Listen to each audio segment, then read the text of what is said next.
arwahipun ingkang sampun kundur wonten jaman kelanggengan mugi-mugi pinaringan padang dalane jembar kubure dianggep golonganipun Nabi Muhammad sallallahu alaihi wasallam dipangapura sedaya dosanipun dipun tami ngamal kesaenanipun Allahumma ya nduk iki kurang prayoga yen to mbahku Mbah No ki ora jumeneng ora ketang sak lagu-lagu ya Mbah No yo nggone tanggane dhewe ha iya ben nyumbang lelakon Mbah No iki masih mau jane sing mau tangen-angen lho sore jane lamun wis ngekeki dhuwit aku lho wis nyawer lho tak ora mungkar ayo Mbah No jumeneng Mbah No yo serampat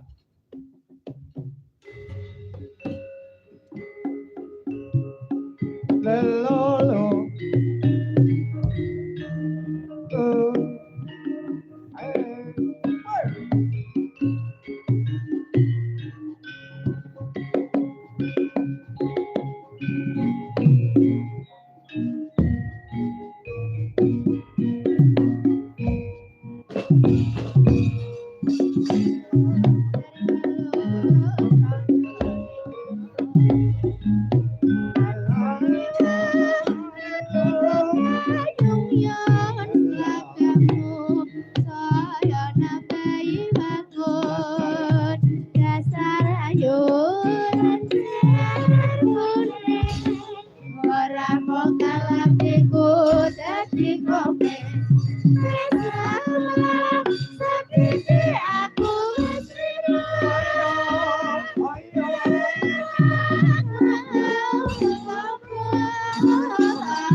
wonten ing dusun Grogolan.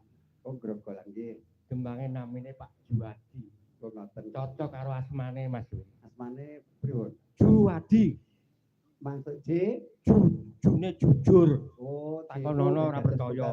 Jujur iki. Mesti jujur nang abang ya muni abang ijo ya. To akeh kancane. Amin. Akeh kancane karo sapa wis rawung karo aku kenal lho. Juwadi, jujur, adil gitu, akeh kancane. Budi dhewe kan to. Disenengi karo masyarakat. Amin, amin Allahumma amin. Jarene wong-wong lho aku ora omong lho. Jarene disenengi karo kalian Bapak Kepala Desa. Tepuk disenengi karo masyarakat. Besok khususnya dusun Grogolan mriki nyawiji dadi siji. Mbahwane Pak Bambang. Nggih, Pak Bambang. Ngono wis ya. Nyatane nyami bangunane yo apik-apik. Engko njulu-njulu yo apik-apik. Tokohe masyarakate Mas Wawan jenenge. Wani nanggap wayang. Nggih, ngeten niku pancen iku pritikle kalian Mas Wawan kalian Bapak Kasun. Iki yo tak artekne ngundang Jog Titik yo wis pira. Nggih, kalih ngoten-ngoten Mbak Nong nggih. Jenengan nate dados pelawak kula gawan kula jaman mayang wonten ing Krambe nggih. Alah, iki daerah kuloran Krambe sine niku sekolah Jawa. Alah iki mosok tanggapane ngepres apa ya wani ngundang pelawak ya. Oh nggih, mboten wani. Mboten wani. Bayaran pelawak niku kalih dalang niku alah lipet ping 3. Nang YouTube lho, wayang Kasianto, bintang tamu Gareng Jawa Tengah sindene sapa kae? Mbak Umi. Jujur jane nggih talangane bareng. Oh, ngoten nggih. Terus wau ngebel kula Mbah ngamekne ning Grogolan ngono.